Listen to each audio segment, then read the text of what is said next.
Hey everyone, welcome back to my channel. In today's video I have my October wrap up for you, so let's just get right into it. So I'm going to do this wrap up in the same way I've been doing my recent ones, where if I read a book that I read for another video, I'm not going to go too in depth with it just because I will go in depth with it in that video.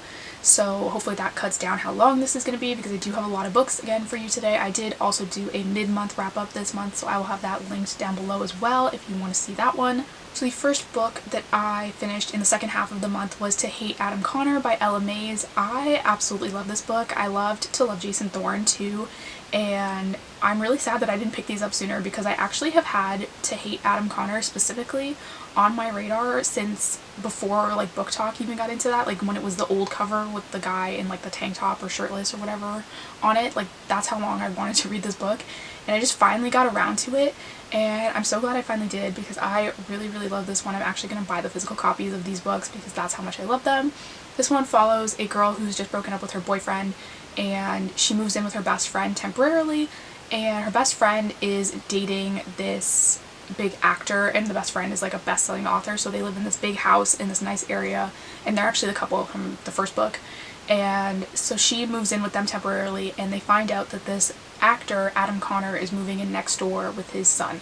And she's kind of obsessed with him to the point that she puts a ladder next to their fence so she can watch him in his house in his backyard with his son. And she ends up basically in his yard one day, and he calls the cops on her, and she's super mad about it because she's like, I was just trying to help you, like you should be thanking me, like blah blah blah. And she ends up kind of like in jail for the night, and when she leaves she's super mad at him. She's like, I hate him, I want nothing to do with him, like he's so ungrateful. And it sort of goes from there. This one, like I said, was so good. I love a One of Them Is Famous book, and this one obviously fits that. And so I just really enjoyed this entire book with their like sort of enemies part at the beginning. It was just really good. I gave this one 5 stars. I really loved it. Next was The Roughest Draft by Emily Wibberley and Austin Siegemund-Broka. I have butchered that name like 4 times.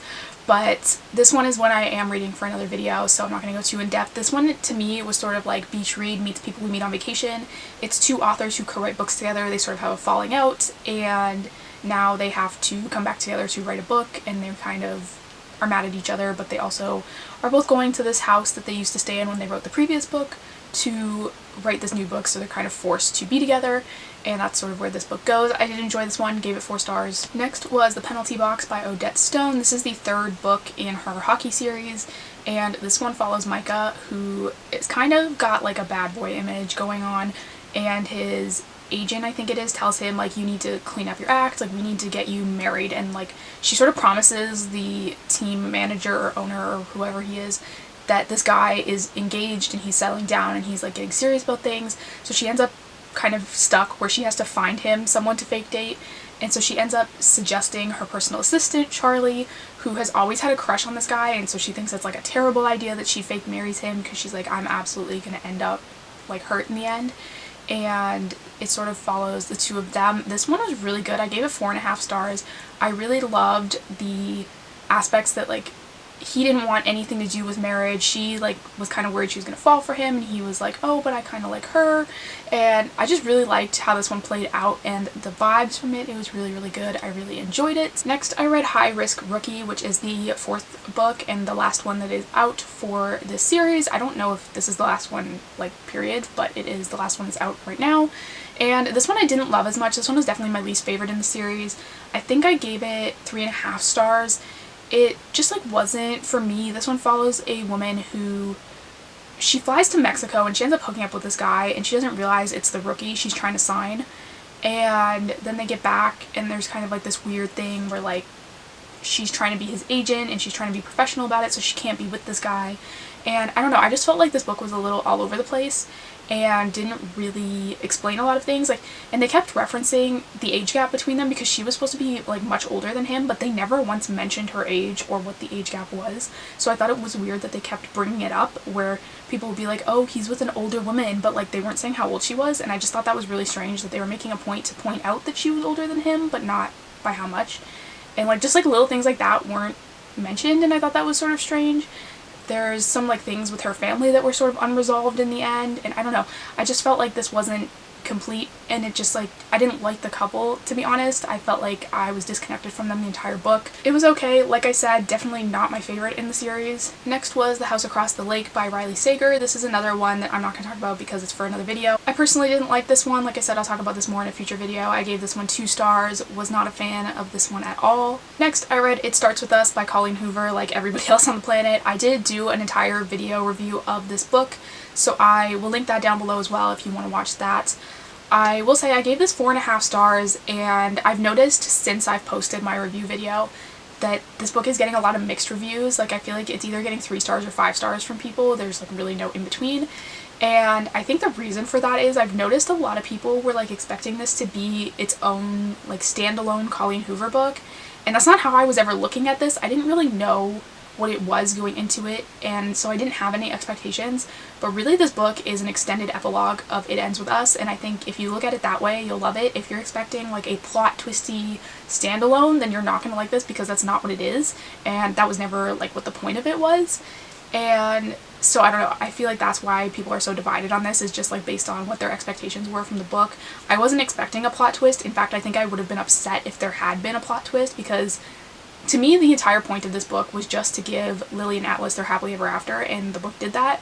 So that was really all I was looking for. Like I said, gave it 4.5 stars. It was what I wanted. I wasn't really expecting much more from it. Next was The Rivalry by Nikki Sloane. This one I didn't really love. I think I gave this 3 stars.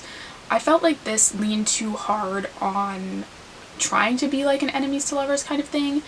This one follows a girl and a guy. Obviously the girl is a cheerleader for her school, which is I think Ohio State, and he is a football player for whatever Michigan school is like the rival of Ohio State. I literally know nothing about American schools, but he is a football player for like their rival team, and they are kind of at odds with each other, obviously, over that. When she meets him, she doesn't know who he is or that he plays for this team or anything, and when she finds out, she's kind of like, oh, this is terrible, I can't be with you because of this. And he's like, seriously, like, you're gonna let our schools decide whether or not we can get together? And I feel like they just took that too far. Like, she was the entire book being like, oh, I can't be with him because he goes to this school, and like my parents will hate me for dating a guy that goes to this school, and blah blah blah. And it's just like, I don't know. I know that that rivalry in particular between those 2 schools is like a big one in the US, but I just feel like it was so overdone and just like unrealistic, because like really you're not going to be with the guy that could be the one for you just because he goes to another school. Like, that seemed so stupid to me, and the fact that it was played up so much in this book, I wasn't really a fan of that. I also found this book had so much football content in it, which I realize this is a football romance. Like, I get that, I truly do. But to me, like, when I read a sports romance, I don't want a play-by-play of all the games that they play. Like, I really don't care. And especially football, like, I just have no interest in that whatsoever. So I feel like this one was just more of a football book with a side of romance instead of a romance with a side of football. And there was just too much football for me, to be honest, and so I wasn't a huge fan of this one. I sort of felt like we didn't get to see any of their lives outside of football. Like, they were just always at a football game, and you never even saw them like go to class or anything. Like, they were supposed to be college students, and there was like no reference to their lives really outside of football, and I just honestly was bored. Like I said, not a huge football fan, so like wasn't holding my interest. I felt like I barely knew the characters. I didn't really care if they got together, because all I knew about them was that they both liked football, and that was it, and so I wasn't overly invested in this one. Next was Lovelight Farms by B.K. Borison. I've been seeing this one around everywhere, and I picked it up thinking it was a Christmas romance, and it's not really, which is kind of weird, to be honest. This one follows a girl who is running a Christmas tree farm, and she is kind of running out of money, so she enters this like influencer contest to get featured on this like travel influencers page and different things, and there's like prize money if she wins. But when she pitches the tree farm to this influencer, she says that she runs it with her boyfriend or her fiance or something like that, because she thinks that this influencer prefers like more romantic stories and more romantic destinations, and she really wants to win. So she's like, yeah, I run it with my boyfriend, like, you know, we've been together all this time and running it and whatever. And then this influencer says she's actually coming to the farm, and this girl is like, okay, now I don't have a boyfriend, like I need to find one to sell the story to her. So she ends up fake dating her best friend. They end up fake dating, but the whole town is kind of like, whoa, where did this come from? Like, you know, these two have been best friends forever, and all of a sudden they're together.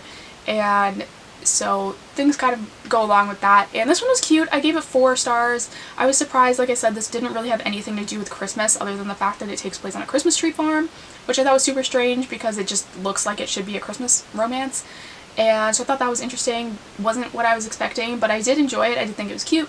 And so I do plan on reading the second one in the series, which I'm excited for. Next was The Wrong Game by Kandi Steiner. This is a football romance again, but with slightly less football, which I appreciated. I gave this one 4 stars, and this one follows a girl whose husband dies, and she had bought him season tickets to this football game, or this like football team, and she decides she's going to take the tickets and she's going to take a different guy on each date. Like, she's gonna go to each game and take a different guy every single time, and she's like planning out this whole thing at the bar with her best friend of how she's gonna take out all these guys and find them on this app and all this stuff. And the bartender is eavesdropping, and he kind of hears them, and he's like, what if I'm your practice run? Like, you take me to the first game and, you know, you can get a feel for how it's gonna go with these like real guys that you want to take out. And she's like, yeah, okay, what the heck. So she takes him out, things go well, and then she's like, yeah, okay, like, I'm gonna go back to my plan of taking another guy every night. And he's like, no, like, you should be with me. And she's like, no, like, that was not the plan. And she's just like very anti like relationship. She's not gonna get serious with anyone. That's why she wants to have a different guy every time. But this guy is very persistent, and I thought this one was cute. Like I said, I gave it 4 stars. I believe it's the first of the series. I think they're standalones though, so the next one I believe focuses on a different couple. So I'll probably pick that one up as well. I did enjoy this one. Like I said, this was my first Kandi Steiner book, so I was excited to finally get to read some of her stuff. Next was If You Ask Me by Libby Hubscher. This is for a future video, so I'm not going to get too in depth with it. This was a 2-star read for me. Did not like it. This one says it's a romance. It's not. It's women's fiction. The guy in this book was honestly barely even in it. I sometimes forgot he even existed. So was not a fan of this one. Next was Eyes on Me by Sara Cate. This is actually for the same video that the last book was for, and so not going to go too in depth. This one I gave 4 stars, did really enjoy it. I thought it was much better than the first one in the series. It was a lot more interesting and had a lot more going on, which I appreciated. Next was Better Than the Movies by Lynn. This one's very popular. This one is also for a video that is coming in December. By the way, a lot of these videos that I'm filming now are for Bookmas, which I've decided I'm going to do this year. So I'm filming videos now that will go up in December so that there can be a video every single day in December. And so this book is for one of those videos. This one I really loved. I gave it 4.5 stars. Honestly, it was probably like really close to a 5-star for me. This is a YA book, but I found it was so insanely relatable to high school me, which is not something I find with YA books anymore. And so would definitely recommend picking this one up. I really, really enjoyed it. Next, I read Belladonna by Adalyn Grace. This is not something that I would normally pick up on my own, but I saw someone on Instagram really raving about this book, and I was like, what the heck, I'll put a hold on it at the library, we'll see what happens. And I don't even think I really read the synopsis of it. I just kind of went into it, and I didn't know if this was like a romance, a fantasy romance, or if it was just straight up fantasy, or just like literally anything. This is what I would consider, I guess, a YA fantasy with romance. I don't know that romance was the main sort of plot line in this, and I feel like this is really hard to explain, but this book has a lot in it. It's got the romance, it's got ghosts, it's got a murder mystery. Basically, this girl that is the main character has always kind of had these guardians. She's been like an orphan, and the guardians always end up dead, and she thinks it's her. But then the very last guardian that dies, she's 19 at the time, she's about to get her inheritance when she's 20. This last guardian that's dying, when she dies, she realizes that she can see death, like almost as a person, and she's kind of like, whoa, what's up with that? And she basically decides to kill this guardian of hers because she's not nice. After that, she ends up with her uncle and cousins, and the uncle is kind of off in his own little world because his wife has just died. And when this girl shows up, she realizes that the wife was actually being poisoned by someone, and now the daughter is being poisoned in the same way. And so she is kind of trying to figure out why and what's going on with that. But she also has realized that if she basically gets to the edge of death, she can summon death to her. Like, if she eats these poisonous berries, she won't die, but death will show up to her and she can talk to him. And so things sort of go from there. This one was just so interesting. I gave this 5 stars because I just really think this was like truly a very unique book and not like anything I've ever read before. And I thought it was really interesting, the like murder mystery aspect of like, okay, who was poisoning her and who's poisoning this girl, and like what's happening with this like death dude that's hanging around. Like, it was It was really interesting and not, like I said, something I would normally pick up, but I did really enjoy it. And so those are all the books I finished this month. I'm filming this a couple days early, but I don't think I'm going to finish any more books this month. But I'm currently reading Daisy Hates by Jessa Hastings, and to be honest, not loving it. I'm really having to push myself through it. Not a fan of the writing at all. I'm going to do a whole video on that series though, I think, so I will probably talk about that a little bit in my mid-November wrap-up, but it will mostly be in that video, which once again will probably be coming in December. And so that is everything for today. Thank you guys so much for watching. Don't forget to hit the subscribe button down below. I do new book videos every single week, and I will see you next time.